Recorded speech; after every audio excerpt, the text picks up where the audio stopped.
ท่านผู้ชมในระยะข่าวโทรภาพอาเซียน ASEAN Television News หรือ ATN พวกเรามีข่าวแลกเปลี่ยนจากบรรดาโทรภาพแห่งชาติจากบรรดาประเทศสมาชิกโดยเรียงลำดับตามตัวอักษรภาษาอังกฤษ ATN ได้ถูกคัดเลือกให้เป็นอีกช่องทางหนึ่งเพื่อให้บรรดาท่านผู้ชมได้รับรู้บรรดาประเทศสมาชิกให้หลายขึ้นในรูปแบบการพัฒนาสร้างสรรค์ประเทศชาติวัฒนธรรมและวิถีดำรงชีวิตของประชาชนรายละเอียดติดตามชมพร้อมๆกัน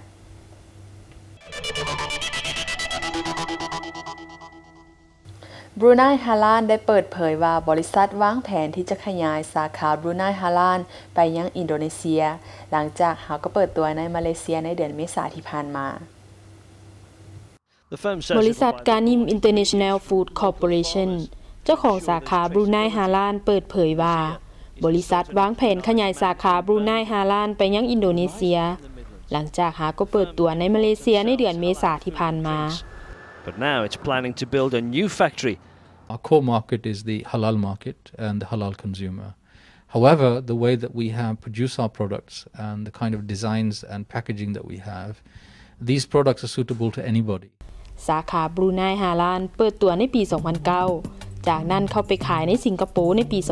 2010 ผ่านตัวแทนจำหน่ายบริษัท NTUC FairPrice แต่เพียงผู้เดียวในปี 2011เริ่มบุกเข้าอังกฤษและเปิดสาขาอยู่บอนนั้นเพื่อเจ้าตลาดอาหารฮาลาลที่มีความต้องการอย่างต่อเนื่องการนิมอินเตอร์เนชั่นแนลกล่าวว่า